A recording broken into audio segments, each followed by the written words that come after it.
Hey, I'm Daniel from the blog Home Like You Mean It, and today we're going to show you how to take your builder grade trim and upgrade it to a craftsman style board and batten. So if you like this kind of content, subscribe and stay tuned to figure out how to do it.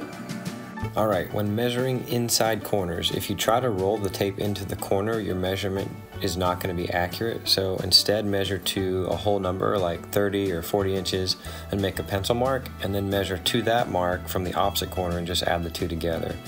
For outside corners, you need to add at least a 1/16 of an inch to what you measure at the corner so that you have enough material to hang past that corner for your joints to line up and meet each other. Because our 5/4 baseboard is going to have boards resting on most of it, I'm nailing down at an angle through the back of the top surface of it because these nails are going to be hidden.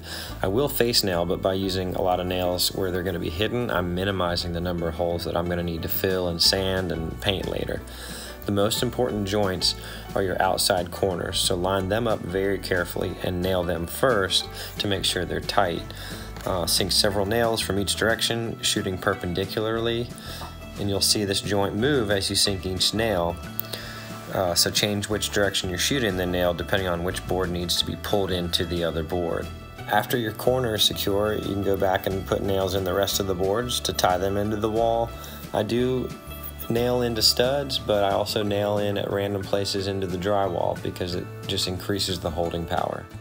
When you're cutting outlets, measure to the outside edges of the electrical box. So we did 13 inches and 15 1/4 for this one. The vertical measurements, you want to measure to just below the bottom screw head and just above the top screw head, and this gives your outlet tabs enough material to grab when you tighten those screws down onto that plywood panel. So we did 6.5 and 10 inches there.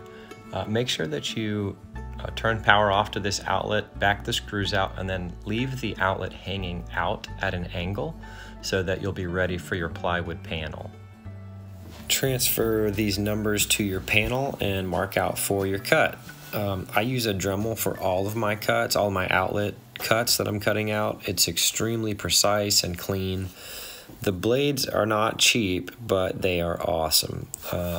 Use the ones that are specifically for wood in this situation, or when cutting drywall, same thing. Use the blades that are exclusively for wood. They do make one that says for wood and metal, but the teeth are not aggressive enough, so it's just a slower cut. It's still a good blade, but the ones for wood specifically will do this job much more quickly and much cleaner.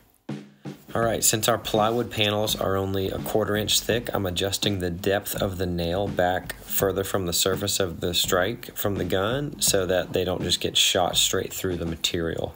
The strips are not going to be seen that we're putting up here. They do need to be fastened, so I'm nailing them up just to keep everything tight and tied together. And I'm always thinking ahead about where I can nail material so that holes will not be seen. Once the panel is tacked into place, you can secure your outlets or switches and then nail the rest of it in.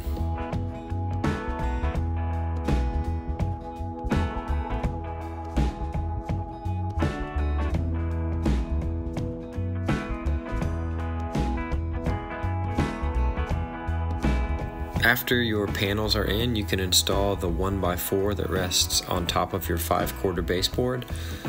Whether you're cutting square joints here or miters, the process is the same. You want to make sure to fasten, again, that outside corner together first, make it nice and flush, make the joint perfect, and then nail the rest of the boards. Now you can do the vertical 1x4s. For outside corners, you got to rip one piece down to 2 3/4 of an inch and butt that cut edge into a full piece. And this way you'll have the full 3.5 inches going both directions from your outside corner. I'll let the unripped piece hang out past the corner and fasten the shorter board in by butting it against that board that's hanging out. And then I'll put the full board back in and nail that joint together, working my way up from the bottom. And you kind of have to, you can work it a little bit as you go to make that joint line up as perfectly as you can for a corner that tall. For inside corners, you still want that full 3.5 inch reveal, so you need to create a 3/4 by 3/4 void in the corner to get that 3.5 inch reveal going both directions. You will not get that if you take one of your boards and butt it into the corner all the way and nail it in, and then take another board and just go against it and nail it in. So you have to create that void to get that accurate and the consistent look. Installing your other vertical pieces should be pretty easy because you've already done the math for where they go, but I usually measure again anyway. I definitely use a level, make sure that they are perfectly level before you nail them in. And I always nail at opposing angles where it's possible. It adds a ton of holding power to your fasteners. It's science, you know? So now you're ready to install your top 1x4, and it's really pretty much the same method you used for the bottom one at the base, where whether it's a miter or a square cut, you really want to line up that outside corner first and make it perfect before you secure it, before you secure the rest of the boards elsewhere. There's a couple little tricks to this to make it better, using a pencil to scribe things and stuff, but you'll figure it out.